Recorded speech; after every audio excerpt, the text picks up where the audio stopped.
கடகராசி.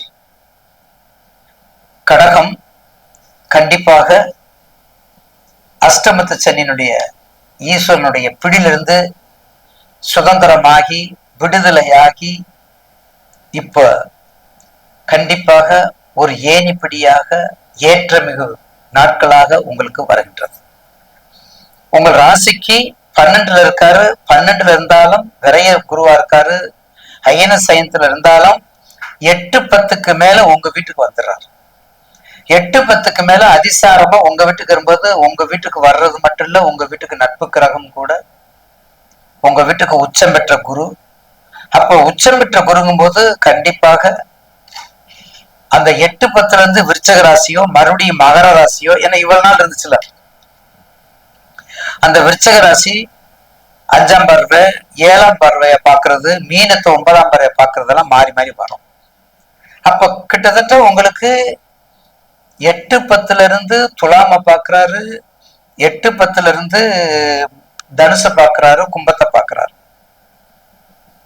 8-10 வரையும். அந்த 8-10ல இருந்து 31 வரையும் கடகத்துல இருந்து பார்க்கும்போது அப்ப எல்லா ராசியுமே இங்க அடப்படுது. எல்லாத்தையும் கேட்ச் பண்றோம், எல்லாத்தையும் நம்ம கேட்ச் பண்ணிடுறோம். அப்படி பண்ணும்போது கடக ராசிக்கு இந்த ஆண்டு ஒரு சுப பலனை கொடுக்கக்கூடிய ஆண்டு, இழந்ததை எல்லாம் ஈட்டெடுக்கக்கூடிய ஆண்டு. உங்களுடைய ராசிக்கு கண்டிப்பாக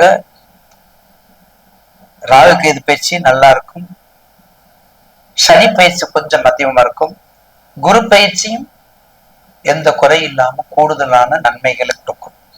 அதுல மாற்று கருத்து அல்ல. ஏன்னா குரு பயிற்சிங்கிறது உங்களுக்கு வேண்டிய வரும். ஏற்கனவே காலபுருஷனுக்கும் உங்களுக்கு 4, 6க்கு 9 புரியும். அதனால கவலைப்பட வேண்டிய அவசியம் இல்லை. ஆக கடகராசி 4ஆம் இடத்தை 5ஆம் பார்வை பார்க்கிறார். கடகராசிக்கு 4ஆம் இடத்தை 5ஆம் பார்வை. அப்ப 4ஆம் இடம் தாயார், சொத்து சுகம், பூர்வீகம், சொத்து சுகம், மதிப்பு மரியாதை, கற்பு, இதெல்லாம் 4ஆம் இடம். அப்ப 5ஆம் பார்வை நிச்சயமாக ஒரு சிறப்பான வழிபாடு கொடுக்கும். 6ஆம் இடம் தேக்கம் அடைந்த பணங்கள், நோய்கள் குறைவு. 8ஆம் இடம் வம்பு வழக்கு கோர்ட்டு, இதெல்லாம் குறையும். இதெல்லாம் குறைஞ்சு ஒரு நிம்மதியான வாழ்க்கையை கொடுக்கக்கூடிய நேரம் கடகராசிக்கு உண்டு. நிம்மதியான வாழ்க்கையை கொடுக்கக்கூடிய நேரம் கடகராசிக்கு உண்டு. அம்பாள் வழிபாடு நல்லா பண்ணுங்க.